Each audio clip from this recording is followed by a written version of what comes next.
So without further ado, ladies and gentlemen, as we navigate these complex times, we must broaden our definition of success to encompass a long-term human and social flourishing.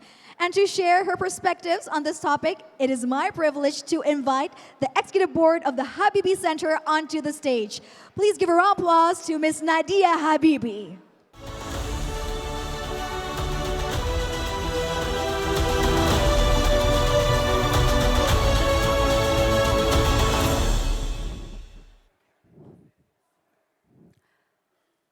I grew up in a family where numbers were never just numbers.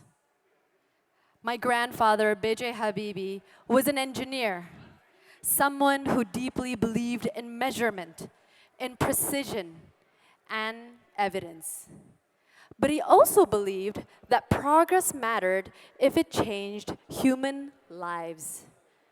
Technology for him was never the end goal. It was a means to serve people, strengthen democracy, and build resilience. This is why the Habibie Center engages in this conversation. At the Habibie Center, we work on democracy as a lived experience. Democracy only holds when growth is inclusive, sustainable, and felt by citizens. Now, when I stepped into public service, working on sustainability policies, and then navigating life as a young working mother, I began to notice a quiet tension. We often celebrate growth because numbers look good, but many people still wonder, how does this progress actually show up in my daily life? Those two worlds, policy and personal life, began to sit side by side for me. It made me more aware that development is not something that we measure at the national level, but something people experience every day through job security, access to care, environmental quality, and the confidence that tomorrow will be better than today. That realization stayed with me. What we choose to measure shapes what we choose to prioritize, and ultimately, what kind of future we are building, not just for ourselves, but for the next generation. For decades, GDP has been the dominant language of development. GDP was created in the 1930s in response to the Great Depression, when governments needed a systematic way to understand economic collapse. It was later institutionalized after World War II, when rebuilding economies needed a clear and comparable measure of output. Now, GDP became the global or the backbone of global economic coordination, and it was used by governments, international institutions, and markets to assess national performance. So, for a long time, it worked. GDP helped rebuild countries. It enabled governments to plan infrastructure, expand industries, and lift millions out of poverty. It allowed cross-country comparisons and informed decisions on trade, investment, and development finance. But GDP is not the problem. It remains an essential measure of economic output. Now, the issue is, GDP was designed for a different era, an era where the central question was how fast an economy would grow. And today, that question has changed. Growth alone is not enough. What matters is the quality, the resilience, and the sustainability of that growth, and whether, of course, it translates into real improvements of people's lives. Now, Indonesia is at a uniquely critical moment. First, we are at the peak of our demographic dividend. According to Badan Pusat Statistik, Indonesia is experiencing the largest share of working age population in its history. This is a rare and time-bound opportunity.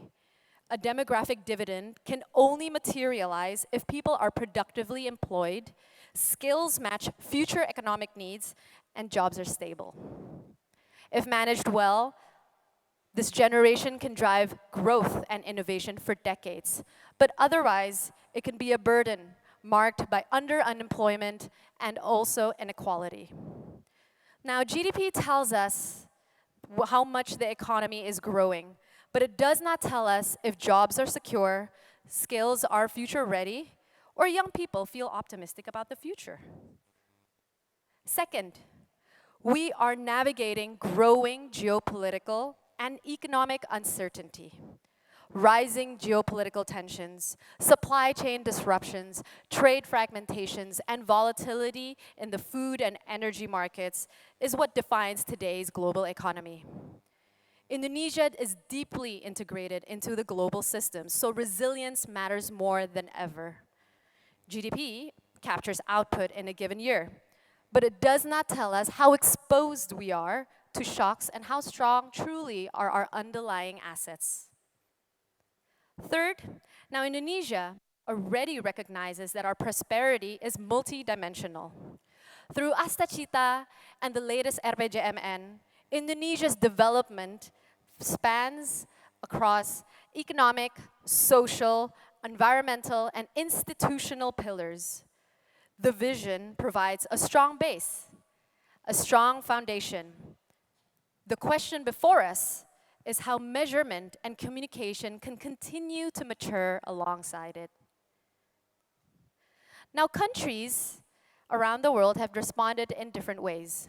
Mexico, for instance, adjusts its GDP itself by accounting environmental degradation and resource depletion as real economic costs. So we see the trade-off of growth more visibly. Malaysia complements GDP with a national well-being index, and it looks at economic, social, and environmental outcomes to understand how growth translates into real lived welfare. Thailand goes a little further by incorporating dimensions such as health, governance, social cohesion, and culture, reflecting a broader view of the quality of life and development. There is no single template.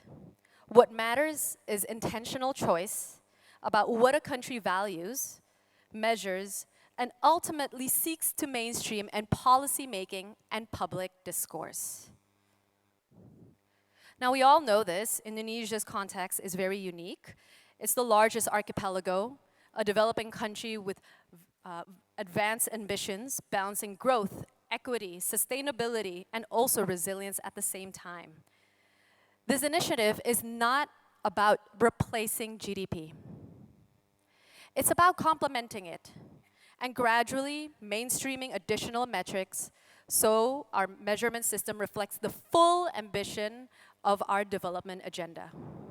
An approach that supports policy, strengthens resilience, and strengthens trust by making progress more visible and meaningful.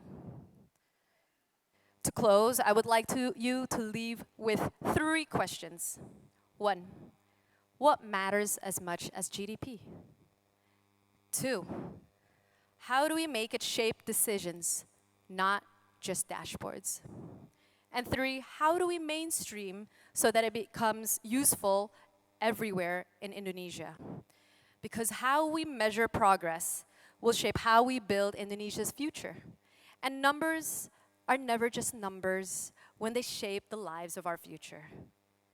Join the conversation, help shape what progress means here in Indonesia. Thank you.